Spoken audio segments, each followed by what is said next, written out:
దేవుడు నాకు తోడై ఉండి నేను వెళ్ళుచున్న ఈ మార్గంలో నన్ను కాపాడి తినుటకు ఆహారమును ధరించుకొనుటకు వస్త్రములను నాకు దయచేసిన ఎడల యెహోవా నాకు దేవుడై ఉండును. మరియు స్తంభముగా నేను నిలిపిన ఈ రాయి దేవుని మందిరమగును. మరియు నీవు నాకిచ్చు యావత్తులో 10వ వంతు నిశ్చయంగా నీకు చెల్లించదనని మొక్కుకొనేను. ఎవరు మొక్కుకున్నారమ్మా? 16వ వచనం నుంచి చదవండి.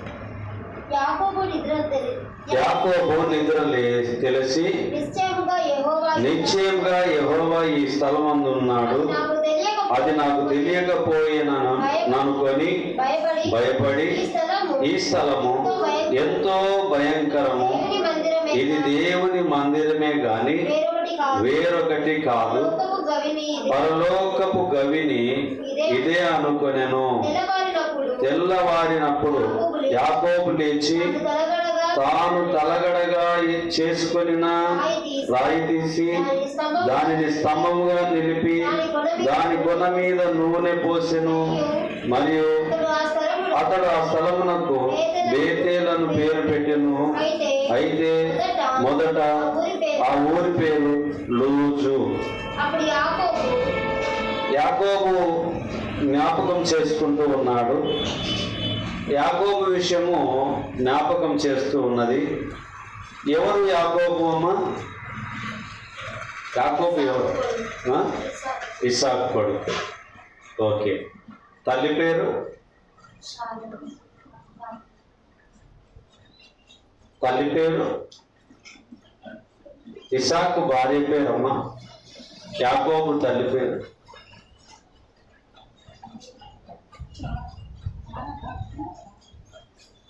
రిబ్కామ. చాలాసార్లు మనం వింటాం కానీ కొన్నిసార్లు జ్ఞాపకము రాదు. కానీ జ్ఞాపకము ఉంచుకోవాలి. దయచేసి సంసారం అనే బంధంలో వాడి అందులోనే మునిగిపోకండి. కొంచెం బయటకు వచ్చి దేవుని వాక్యాన్ని కూడా అప్పుడప్పుడు కొంచెం జ్ఞాపకంలో పెట్టుకోండి. ఎందుకు అని అంటే, ఎవరైనా సంఘాన్ని మన పెద్దలు వచ్చినప్పుడు సంఘాన్ని పరిశీలన చేయనికే, సంఘము ఉల్లాసంగా ఉందా, ఉత్సాహంగా ఉందా, జ్ఞానంతో నిండుకొని ఉందా, జ్ఞానం లేకుండా ఉందా, ఎట్లుందో అని చెప్పి పరిశీలన చేయనికే కొన్ని ప్రశ్నలు వేస్తూ ఉంటారు. అమ్మ వీళ్ళు తెలుసా, వాళ్ళు తెలుసా అని అడుగుతారు. ఇంటి పక్కల వాళ్ళని అడిగినట్లు అడుగుతారు బైబిల్లో ఉన్న వాళ్ళ గురించి. మనం ఇంటి పక్కల వాళ్ళ గురించి ఎట్లయితే చెప్పగలుగుతామో బైబిల్లో ఉన్న వాళ్ళ గురించి అట్లా చెప్పేటటువంటి జ్ఞానం మనము పొందుకోవాలి. ఇస్సాకు భార్య పేరు రిబ్కామ. రిబ్కామనేనా? ఇంకెవరన్నా వేరేనమ్మా? అబ్రహాము గారి భార్య పేరు శారమ్మ. ఇస్సాకు భార్య పేరు రిబ్కా. కాబట్టి ఈ 28వ అధ్యాయంలో మొదట కొన్ని వచనాలను మనం చూసినప్పుడు, ఇస్సాకు యాకోబును పిలిపించి, నీవు కానాను కుమార్తెలలో ఎవతిని వివాహము చేసుకొనకూడదు. నీవు లేచి పద్దనరాములోనున్న నీ తల్లికి తండ్రి అయిన బెతూయేలు ఇంటికి వెళ్ళి అక్కడ నీ తల్లి సహోదరుడకు లాబాను కుమార్తెలలో ఒక దాన్ని వివాహం చేసుకొనుమని అతనికి ఆజ్ఞాపించి, సర్వశక్తి గల దేవుడు నిన్ను ఆశీర్వదించి నీవు అనేక జనములగునట్లు నీకు సంతానాభివృద్ధి కలగజేసి నిన్ను విస్తరింపజేసి నీవు పరవాసివైన దేశమును అనగా దేవుడు అబ్రహామునకు ఇచ్చిన దేశమును నీవు స్వాస్థ్యముగా చేసుకొనున్నట్లు ఆయన నీకు అనగా నీకును నీతో కూడా నీ సంతానమునకును అబ్రహామునకు అనుగ్రహించిన ఆశీర్వాదమును దయచేయును గాక అని అతనిని దీవించెను. ఎవరు దీవిస్తున్నారమ్మా? బాగా వాక్యం చదవండి, డల్లు కాకండి. ఇస్సాకు యాకోబును దీవిస్తూ ఉన్నాడు. ఇస్సాకు అంటే తండ్రి, యాకోబు తండ్రి యాకోబును దీవిస్తూ ఉన్నాడు. ఇసాకు తండ్రి ఎవరు?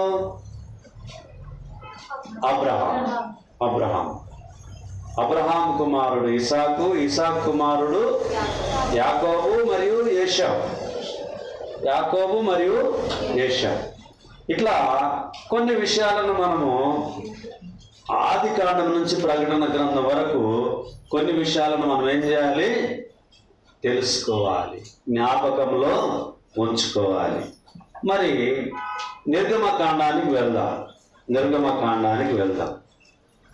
ఒక విషయం ఏమిటంటే, యాకోబు గారిని ఇసాక్ గారు ఆశీర్వదించినట్టుగా మరి మన పిల్లల్ని మనము ఆశీర్వదిస్తూ ఉన్నామా? ప్రశ్న మన పిల్లల్ని మనము ఆశీర్వదిస్తున్నామా, శపిస్తూ ఉన్నామా? అమ్మా మరి అమ్మా, దీవిస్తున్నామా, శపిస్తున్నామా?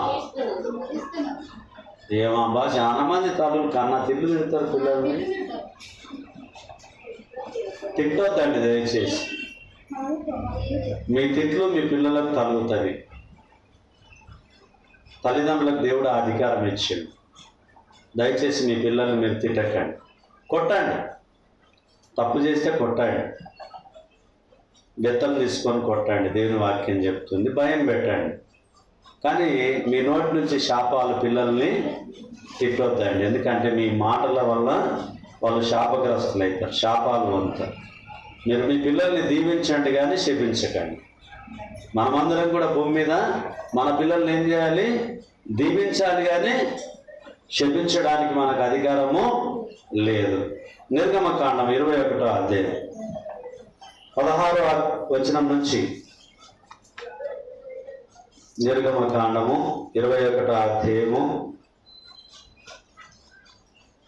16వ వచనం నుంచి 22 వచనాల వరకు. ఒకడు నరుని దొంగిలించి అమ్మినను, తన యొద్ద నుంచి కొనినను, వాడు నిశ్చయముగా మరణ శిక్ష నందును, తన తండ్రినైనను తల్లినైనను శపించువాడు నిశ్చయముగా మరణ శిక్ష. ఎవరైనా అమ్మా, ఇంతకుముందు నేను ఒక మాట ఏం చెప్పినా మీ పిల్లల్ని క్షమించకండి, దీవించండి అని చెప్పింది.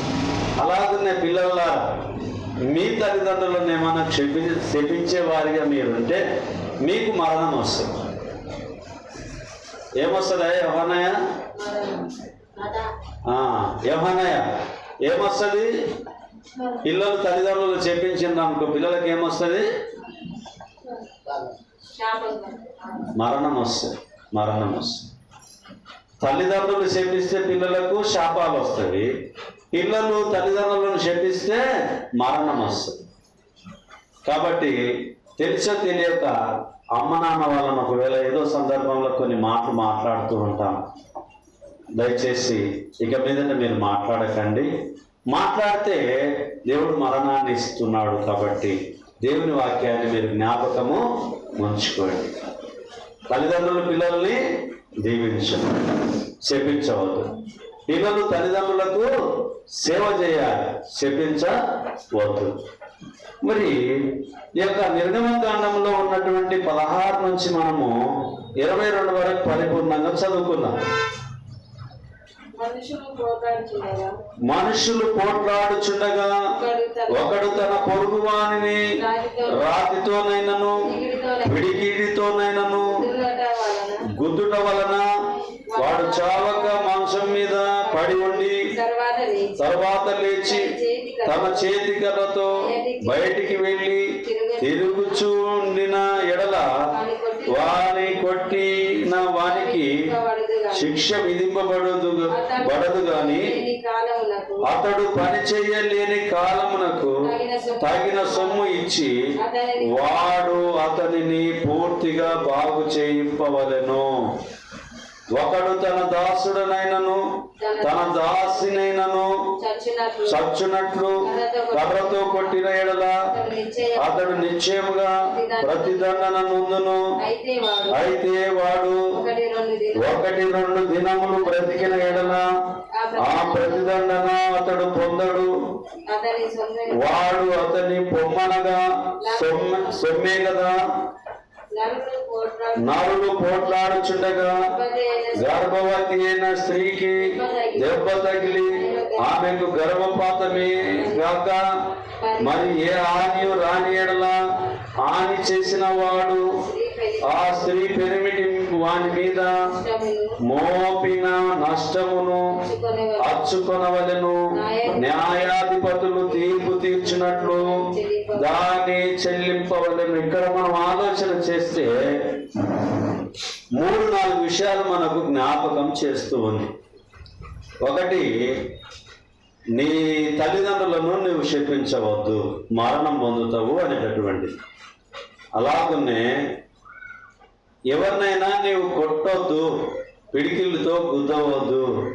ఒకవేళ గుద్దితే నువ్వు నష్టపరిహారము చెల్లించమనే చెప్తుంది. అంటే న్యాయం గురించి, చట్టం గురించి.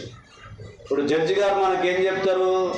నేను మీకేమైనా హాని చేసిన అనుకోండి, చేస్తే పలానా జ్ఞానమ్మ గారికి నీవు నష్టపరిహారం కట్టియాలని చెప్తారు. ఎందుకు చెప్తారు?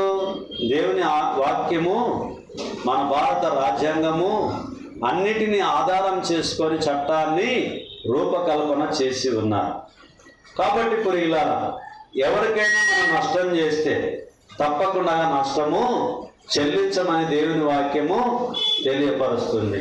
నిజంగానే మన కోపం వస్తే పిడికిలతో గుర్తం కాదు. చాలా మందిని గుద్దినమా లేదా మనం? ఎవరమైనా పండ్లు కొరికి ఊక కూడా కాదు, పండ్లు బిగబట్టి పటపట పటపట కొరికి, స్త్రీలనైతే స్త్రీలు సిగ్గలు పడతారు, పురుషులైతే మొగలను గల్లలు పడతారు, గుద్దులు గుత్తారు.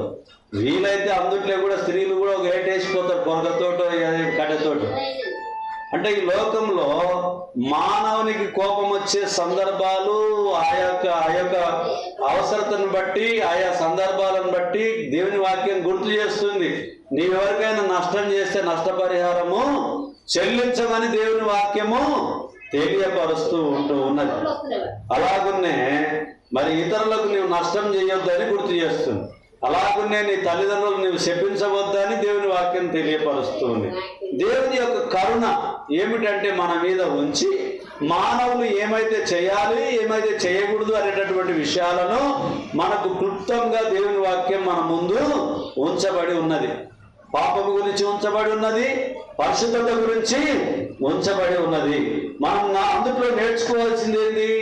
పాపం గురించి, పాపము వద్దు అనేటటువంటిది నేర్చుకోవాలి, పరిశుద్ధత ముద్దు అనేటటువంటిది మనం నేర్చుకోవాలి. అలాగనే ప్రియుల 7వ వచనం నుంచి కొన్ని వచనాలు చదువుకుందాం. ఒకడు తన కుమార్తెను దాసిగా అమ్మిన ఎడల దాసులైన పురుషులు వెళ్ళిపోవున్నట్లు అది వెళ్ళిపోకూడదు. దానిని ప్రధానము చేసుకున్న యజమానుని దృష్టికి అది ఇష్టురాలు కాని ఎడల అది విడిపింపబడినట్లు అవకాశం ఇయ్యవలెను. దాన్ని వంచినందున అన్యజనులకు దానిని అమ్ముటకు వారికి అధికారము లేదు. తన కుమారునికి దాని ప్రదానము చేసిన ఎడల కుమార్తెల విషయమైన న్యాయ విధిని బట్టి దాని ఎడల జరిగింపవలెను. ఆ కుమారుడు వేరొక దాన్ని చేర్చుకొని మొదటి దానికి ఆహారమును వస్త్రమును సంసార ధర్మమును తక్కువ చేయకూడదు.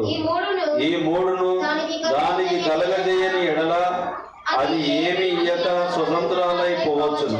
ఇక్కడ మనం ఆలోచన చేస్తే స్త్రీ గురించి చెప్పబడిన, స్త్రీ గురించి ఒకవేళ ఎవరినైతే ప్రదానం చేసుకుంటాము, పెళ్లి చేసుకున్నప్పుడు ఏం చేయాలంటమ్మా? ఒకవేళ ఆమెను విడనాడినటువంటి పరిస్థితి ఉంటే ఆమెకు సంసార ధర్మం మనము చెయ్యవచ్చు, చెయ్యాలి. ఏం చేయాలి? అన్నం పెట్టాలి, వస్త్రాలు ఇవ్వాలి, సంసార ధర్మము నిర్వర్తించాలి. ఈ కాలంలోనేమో అన్నం పెట్టిన వాళ్ళకి సున్నం పెట్టే కాలం వచ్చి ఏం పెట్టిందమ్మా? అన్నం పెట్టేటోళ్ళకి సున్నం పెడితే మూతెల్లో వాసిపోతుంది. మూతి వాస్తదే, సున్నం పెడితే వాయేదాన్ని వానయా. నిజమే. ఈ కాలంలో మనిషిని నమ్మాలంటే చాలా కష్టమైంది. పాస్టర్ని నమ్మాలంటే కష్టమైంది. విశ్వాసిని నమ్మాలంటే కష్టమైంది. ఇంటి పక్కల వాళ్ళని, ఇంటి ముందర వాళ్ళని నమ్మాలంటే కష్టమైంది. ఎందుకంటే అంత అభద్ర భావంతో బతుకుతూ ఉన్నాం. ఎవరి దగ్గర మనం నమ్మకంగా ఉండలేము. దేవుని దగ్గర నమ్మకంగా ఉండలేము, మనుషుల దగ్గర కూడా నమ్మకంగా ఉంటాం. ఎవరినైనా మనం నమ్మినామనుకో, వాళ్ళు ఏం చేస్తారు? మనల్ని మోసం చేస్తారు. ఇంకొకరిని మనము నమ్మము. ఒకరు ఏం చేసిందంటే, హైదరాబాద్ నగరంలో ఇంట్లో కిరాయికి ఉంటామని వచ్చిందంట ఇద్దరు ఆల్మోన్. ఏమ్మా? ఇద్దరు ఆల్మోన్లు కిరాయికి ఉంటామని ఇంట్లోకి వచ్చిందంట. ఇంట్లోకి వచ్చినాక బాగా కోడిని కోసి తినబెట్టినాడు. అందుట్లోనే మత్తు మందు కలిపినాడు. కలిపి తినబెట్టి పై మీద ఉన్న సొమ్ములు, ఇంట్లో ఉన్న సొమ్ములు మొత్తం మూట కట్టుకొని సంకం వేసినాడు. అంటే కోడి కూర కొరకు ఆశపడితే ఏమి ఉన్నదివా ఉంచుకున్నది అంటే అర్థమైంది. ఎవరిని నమ్మాలి ఇప్పుడు? ఇంటికి కిరాయి ఇయ్యాలా ఇవ్వకూడదా? ఇయ్యాలి. ఇస్తే మూట కట్టుకొని పోయి ఇంట్లోని మోసం చేసే పరిస్థితికి వచ్చింది. చాలా మంది ఇప్పుడు ఏం చేస్తున్నారు? ఇల్లు కిరాయి ఇవ్వాలంటే ఆధార్ కార్డులు తీసుకుంటున్నారు, అన్ని ప్రూఫ్స్ తీసుకొని ఇస్తూ ఉన్నారు. అడ్వాన్సులు ముందే కట్టించుకుంటున్నారు. వాళ్ళతో సంబంధం లేకుండా మట్టుకుంటున్నారు. గేట్లు మూసుకొని బతుకుతున్నారు. ఎవరు ఎటువంటి వాళ్ళో తెలియని పరిస్థితి అయింది. కాబట్టి ఇప్పుడు ఇలా దేవుని వాక్యం తెలియపరుస్తుంది. నీవు నష్టం ఎవరికైనా చేస్తే నష్టపరిహారము మనము చెల్లించాలి, తప్పకుండా చెల్లించాలి. చెల్లించకపోతే కుదరదు. దేవుని వాక్యం చెప్తుంది. అమ్మ మీరల్లా ఇక్కడ రండి, అమ్మ మిగిలిన వాళ్ళని ఇక్కడ రండి. దయచేసి ఎవరికైతే మనం నష్టం చేస్తే ఏం కట్టియాలి? యోహానయ్య, నేను నిన్ను గుద్దినా అనుకో, బైక్ తోటి గుద్దినా అనుకో, దవాఖానకి ఎవరు చూపించాలి? నేను పాస్టర్ని కాదు, నేను చూపించానని అన్నా అనుకో, చూపించాలనా? ఉండను యోహానయ్య అంటే ఇడవవా? నన్ను ఇడవనే ఇడవవా? నిజమే. వాక్యం చెప్తుంది, దేవుని వాక్యం కూడా చెప్తుంది. ఏం చెప్తుంది? నేను తప్పు చేస్తే నేనే దానిని భరించమని చెప్పి దేవుని వాక్యం చెప్తుంది. ఇదల్లా కూడా దేవుని యొక్క కరుణ, మానవుల మీద చూపిన కరుణ అయి ఉంటున్నది. నేటి దినాన మనం నేర్చుకుపోయే అంశం కూడా ఏమిటంటే దేవుని కరుణ. మనకు ముందుగానే మానవులు ఏ పద్ధతిలో నడుచుకోవాలనో ఆ నడక గురించి దేవుని వాక్యం మనకు సిద్ధపాటు చేసి ఉంటూ ఉన్నది. 24వ అధ్యాయం ద్వితీయోపదేశ కాండం 24వ అధ్యాయం. అంతకన్నా ముందు 8వ అధ్యాయం 4వ వచనం చూద్దాం. ద్వితీయోపదేశ కాండము 8వ అధ్యాయం 4వ వచనం. ఈ 40 సంవత్సరములు నీవు వేసుకొనిన బట్టలు పాతగిలలేదు, నీ కాలు వాయలేదు. ఒకడు తన కుమారుని ఎట్లు శిక్షించెను, అట్లే నీ దేవుడైన యెహోవా నిన్ను శిక్షించువాడు. ఈ 40 సంవత్సరములు నీవు వేసుకొనిన బట్టలు పాతగిల్లలేదు, నీ కాలు వాయలేదు. ఏం చేసిందమ్మా ఈ 40 సంవత్సరములు? ఇశ్రాయేలు జనుల మీద ఉన్న దేవుని కరుణ గురించి మనం మాట్లాడుకుంటున్నాం. మొదటి నుంచి చూస్తే, మీరు బ్రతికి అభివృద్ధి నొంది యెహోవా మీ పితరులతో ప్రమాణం చేసిన దేశమునకు పోయి దాన్ని స్వాధీనపరచుకున్నట్లు నేడు నేను నీకు ఆజ్ఞాపించిన ఆజ్ఞలన్నిటినీ అనుసరించి నడుచుకొనవలెను. మరియు నీవు ఆయన ఆజ్ఞలను గైకొందువో లేదో నిన్ను శోధించి నీ హృదయములోనున్నది తెలుసుకొనుటకు నిన్ను అనుచు నిమిత్తమును అరణ్యములో ఈ 40 సంవత్సరములు నీ దేవుడైన యెహోవా నిన్ను నడిపించిన మార్గమంతటిని జ్ఞాపకము చేసుకొనుము. ఆహారం వలననే గాక యెహోవా సెలవిచ్చిన ప్రతి మాట వలన నరులు బ్రతుకుదలని నీకు తెలియజేయుటకు ఆయన నిన్ను అణచి నీకు ఆకలి కలగజేసి నీవే గాని నీ పితరులే గాని ఎన్నడెరగని మన్నాతో నిన్ను పోషించను. ఈ 40 సంవత్సరములు నీవు వేసుకొనిన బట్టలు పాతగిల్లలేదు, నీ కాలు వాయలేదు. చూడండి ప్రియమైనటువంటి వాళ్ళారా, 40 సంవత్సరములు ఎవరు నడిచిండ్రు? ఇశ్రాయేలు. ఎవరు నడిపించారు? వీరిని మోషే గారు నాయకునిగా ఉండి నడిపించారు. ఆ 40 సంవత్సరములు కూడా మిమ్మల్ని అణచి మీరు ఎలా నడుచుకోవాలో అనేటటువంటి విషయాన్ని గురించి నేను మిమ్మల్ని జ్ఞాపకం చేస్తూ ఉన్నా అని చెప్పి దేవుని వాక్యం గుర్తు చేస్తూ ఉన్నా. మనకు కష్టాలు వస్తే మనం ఏమనుకోవాలి? సహించాలే, భరించాలి.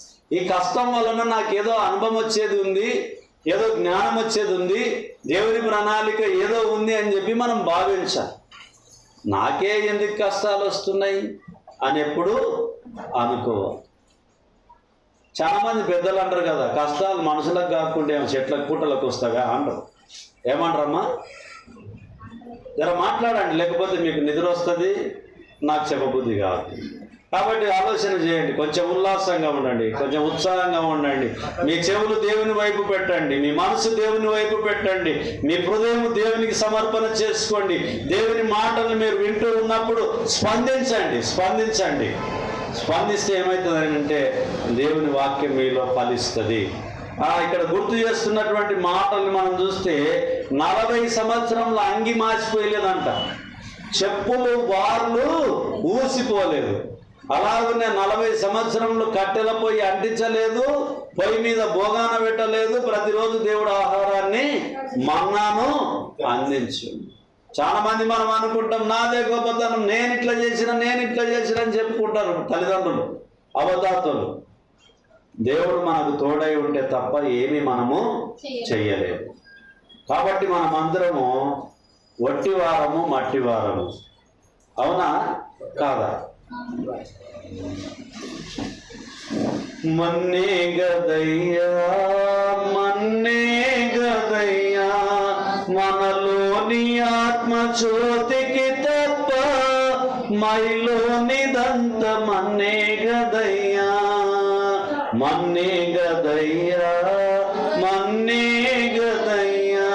ఈ మట్టిని తయారు చేసి జీవవాయువు ఊదినటువంటి దేవుందే గొప్పతనం, మనదేమి లేదు. ఆ 40 సంవత్సరాలు నడిపించిన దేవుందే గొప్పతనం, మనదేం కాదు. 40 సంవత్సరములు ఆకలి లేకుండా ఆహారాన్ని ఇచ్చిండు దేవుడు, మన్నాను కురిపించిండు దేవుడు. మాకు సొరకాయలుండే, బీరకాయలుండే, మంచి ఆహారం ఉండే, మరి మాకేం దొరకడం లేదు. మన్నా మాత్రమే మనం పూజిస్తున్నాము, దేవదూతల భోజనం తింటున్నారు, మన్నాను మాత్రమే తింటున్నారు.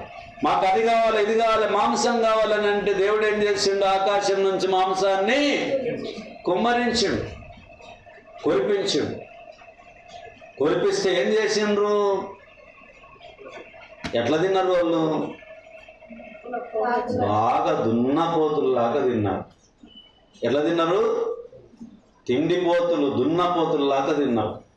తిన్నాక దొరకదు కానీ అని ఏకాపీక తిన్నారు. తిని బయల కొవ్వు అరగక అదేమైంది? ముక్కులకెళ్ళి కండలు బయటకు వచ్చింది, కొవ్వు బయటకు వచ్చి అంతగానం తిన్నారు. నిజంగా మానవులు ఇప్పుడు తిండికి చాలా ప్రియులుగా ఉంటున్నారు. బాగా పదునుండాలి, బాగా ముక్క ఉండాలి, ఉంటేనే నాలుకే కొంచెం అల్లాడుతుంది. లేకపోతే కానీ నాలుకే కొంచెం వద్దులేబ్బా ఎందుకులే తిందిరామా అని అంటే ఏం కూర అంటారు. ఫస్ట్ తిందిరా అంటే ఏం కూర అంటారు. అంటే వెళ్ళిపోయాకారం అమ్మ, ఇప్పుడే తినొచ్చిన లేబా వద్దులే అని. లేదు మటన్ ఉందో చికెన్ ఉందో అని అన్నాం అనుకో, సరే నువ్వు ఇంతగానో అడుగుతున్నావు, ఒక ముద్దే తింటామా అని అంటాం. అంటే మానవులకు ఉన్నటువంటి అలవాట్లవి. నేనైనా అంతే, మీరైన మానవులందరం కూడా అంతే. 40 సంవత్సరములు దేవుడు ఎట్లా కాపాడిండు? చెప్పులు పోలే, కాళ్ళు వాయలే, బట్టలు పాతగా అయిలేవు. అంటే దేవుని కృప చూడు. పొయ్యి అంటియలే, అగ్గి లేదు, బుగ్గి లేదు, ఏమీ లేకుండా ఆహారాన్ని దేవుడు ఇచ్చాడు. కాబట్టి నీవు నేను మనమందరం కూడా ఏం చేయాలి? దేవుని మీద ఆధారపడి ముందుకు కొనసాగాలి. 24వ అధ్యాయం, ద్వితీయోపదేశ కాండం 24వ అధ్యాయం 16 నుంచి 18 వరకు. కుమారుల దోషమును బట్టి తండ్రులకు మరణ శిక్ష విధింపబడును. ఏం చేస్తారంటమ్మా? కుమారుల దోషమును బట్టి తండ్రులకు దోషమును బట్టి విధింపబడును. కుమారుల దోషమును బట్టి తండ్రులకు మరణ శిక్ష విధింపకూడదు. తండ్రుల దోషమును బట్టి కుమారులకు మరణ శిక్ష విధింపకూడదు. ఎవరి పాపము నిమిత్తం వాడే మరణ శిక్ష నందును. ఎవరు నందాలమ్మా? 17.